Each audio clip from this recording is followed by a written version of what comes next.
Today we have the 2019 Ford Tourneo Custom. This vehicle has done just over 20,000 miles.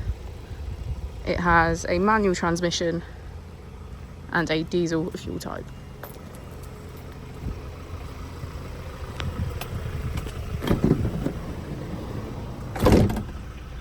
As we step inside, we can see that we have 8 seats in total, all of which have a black leather trim.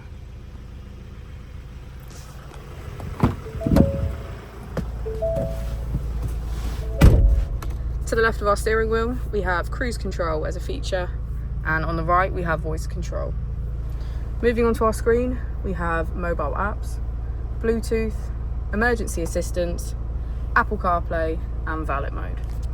If we put the vehicle into reverse, we can see that it comes with a rear camera with front and rear parking sensors. Just below our screen, we have our AC with heated seats on either side.